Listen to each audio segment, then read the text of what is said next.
Hey, welcome to episode 3 of the Dodgeball Marketing Podcast. And I'm Michael, and this is Chris.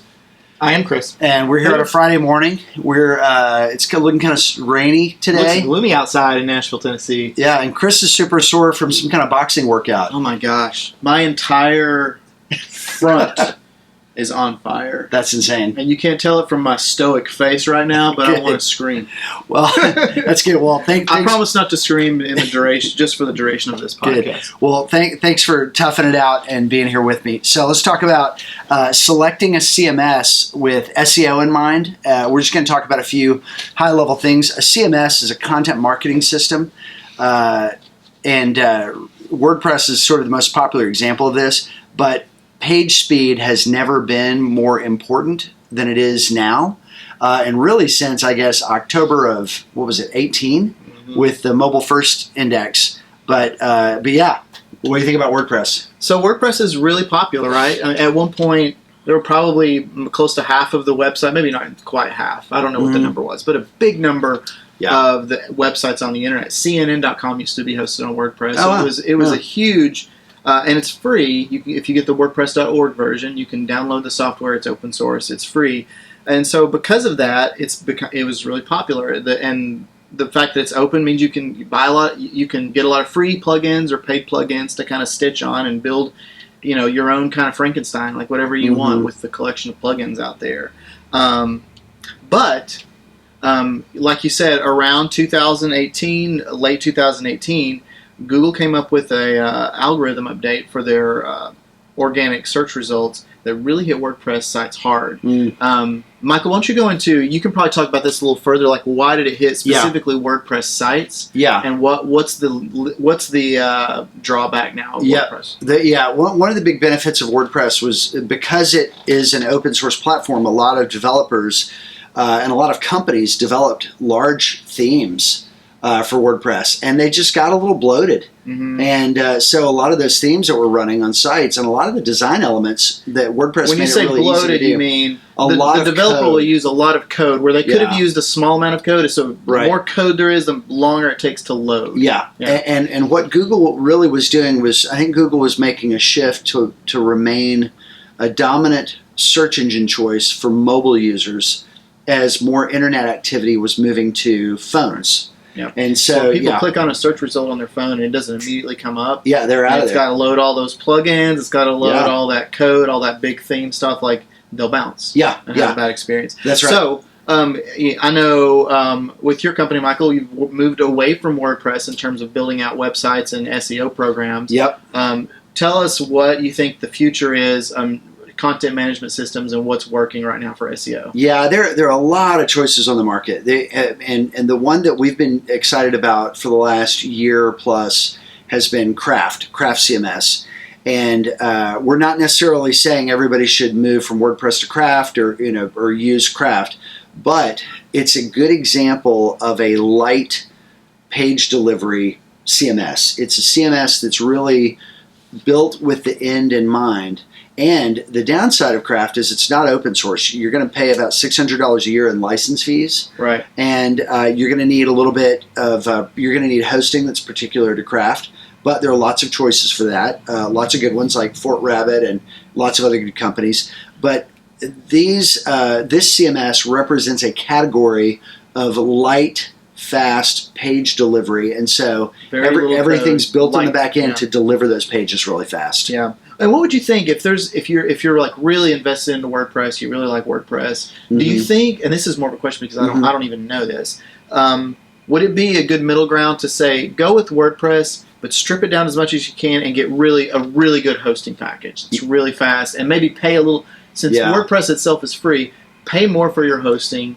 Really get a solid, fast hosting package. Don't do the $7 a month HostGator thing. A lot of the cheaper hosting on WordPress is the problem, and I don't want to throw any big hosting companies under the bus, but we found that Bluehost is pretty fast for WordPress, and WP Engine I think is really kind of known as the number one for WordPress.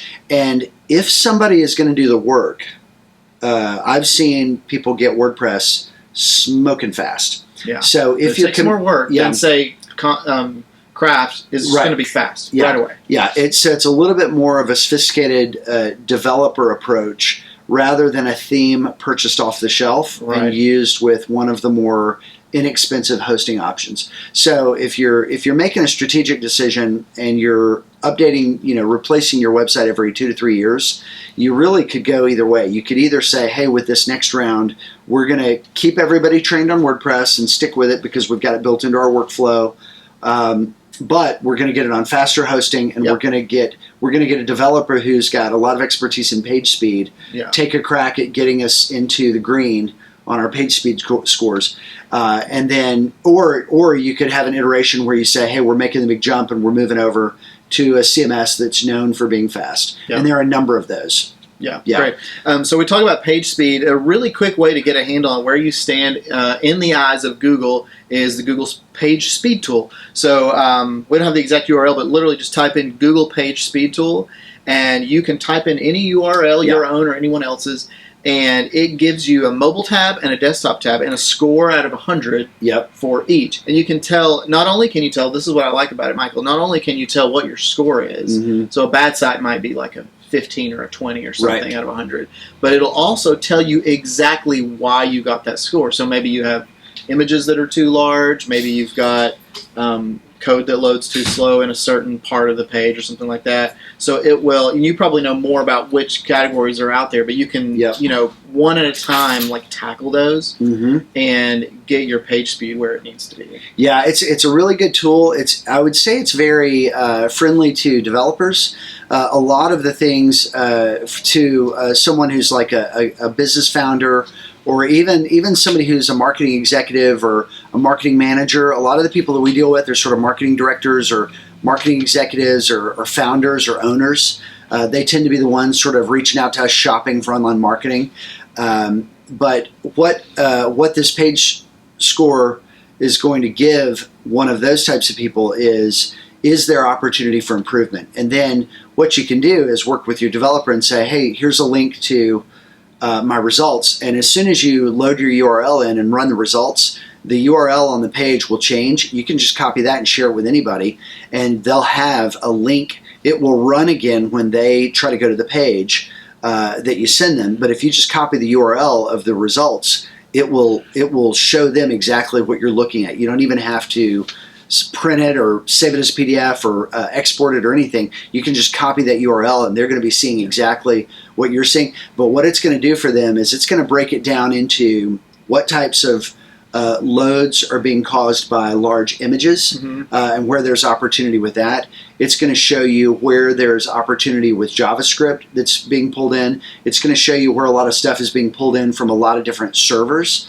And what they're really focused on is letting the user see the first, they call it the first paint of content, but the first screen of content on their screen. And so they really want users to have the experience of knowing that something's happening, not just having that spinning wheel effect of waiting for the page to load. And so, yeah, a lot of it's going to be very, very cryptic and technical, but here's some things that it's going to be helpful on. It's going to break it down between desktop and mobile and let you know kind of a red, yellow, green score for each. It's going to give you some numbers for those two, but it's going to give you a red, yellow, or green like a stoplight. Red is bad, yellow is caution, green is like, hey, you're okay. It's going to give you that for both desktop and mobile. And be careful not to miss those tabs. In the interface, it's really easy to miss. It usually, I think, loads desktop. And it's easy to miss that there's a different score for mobile, and they're pretty tough on mobile. And you're usually going to have a lower score on mobile. And you're usually going to have a lower score on mobile. That's right. And don't freak out. Everybody starts somewhere, and so don't be surprised. And I would say don't feel like this is a reflection of bad work by your web developer agency. I would say that if this is the first time you're thinking about this, they probably showed you something you like the looks of, and you probably liked it, and they're probably more of a graphic design-oriented web design shop, whereas we're more of a page speed, performance marketing. I do SEO, Chris does paid search. We work together on this stuff, with our companies. But a lot of web design shops are really focused on how it looks And a lot of times page speed is kind of left behind. And so you can end up, after a site goes live, saying, hey, now let's work on the SEO and get some bad news. Google doesn't care what it looks like. Google doesn't care what it looks like. They want a string of text only. Yeah, that's right. And that's our next point. Yeah, Google is extreme. They would actually prefer something so stripped down. I've got a website I built, I'm not kidding, 20 years ago. So, yeah, still hosted. It's a manufacturing company here in Nashville that makes a scientific product for measuring the flow of gas by using bubbling it up through a liquid, an inert liquid, and it just tips over a bucket to burp the gas out of the bucket. And it's an extremely accurate, low-tech way to measure flow of gas. And he's a scientist from Vanderbilt. He manufactures them in his home, and he's been selling these things for years. And the website has worked for him, and he's never needed to change it. And it has no content management system, very few images, and it gets all A's.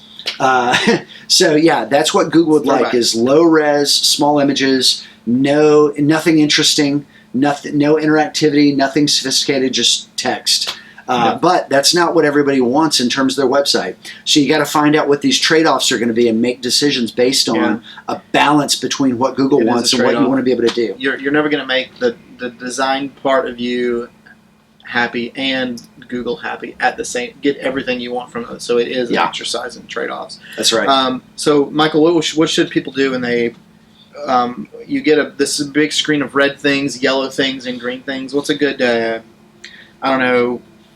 framework to what should you tackle first? Go after the red first because that's the most on fire thing. Go after your homepage first. What do you do? Yeah, I think the low hanging fruit is looking for problem images.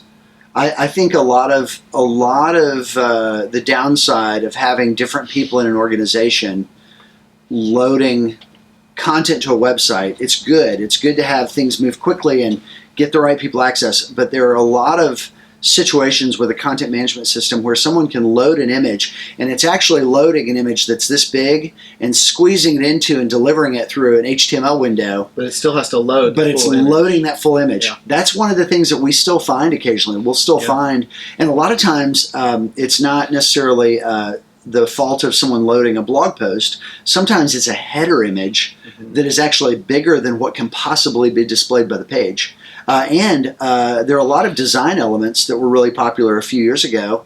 I know we were using a lot of this, background video in a hero area, which is kind of the above the fold first thing you see on a website, and sliders in a hero area. We're killing off sliders left and right, and animated, and oh gosh, crazy animation. Walk-ons? Welcome to my website. Yeah. Walk-ons, all that stuff. Yeah, anything that's like a big set of media for that first content paint is low-hanging fruit for getting into the good graces of the new world of mobile first page speed. And last thing we have to talk about, Michael, particularly over you, is a lot of tools that are important tools in some sense because they're lead generators. But like I'm thinking about appointment setters, things where you can type in if you're like a painting company or something like that. You want to pick out your time and pick out your when someone might be available to give you an estimate. Like how should people think about those, and what kind of damage do they do to page speed? Yeah, this is kind of a good news, bad news situation. Bad news first. The bad news is we've seen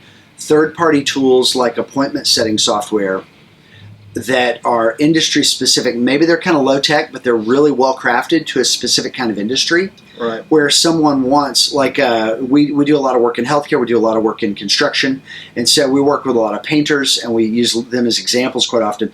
But one of the popular CRMs for trades companies has a form that can be loaded, but it's just a bear on load time. And so we've seen it just absolutely tank the results. And so the good news is there's a hack.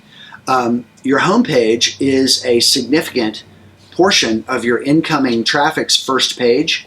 So here's the hack. Either link offsite to that CRM's page for shooting leads directly into your system, or just get it off the homepage. Get that third-party script, and if the script is loaded in the header of the site or the footer of the site, it's probably running site-wide. If you can isolate it, if their technology allows for it to be loaded in a place that's specific to just one page, or you can have a header that's site-wide and an alternate header, then you can generally isolate that from having to load for every page on your site, or at least for your home page. And that's the hack to try to navigate that. But we've seen problems with some pretty good marketing automation software not being awesome when it comes to lead forms on the home page of a site. And it's a problem, and they're going to have to fix it. Yep. Yep. All right. Well, that's all we have for CMS. Yeah, cool. Thank you. Thanks, and we'll see you on the next one. All right.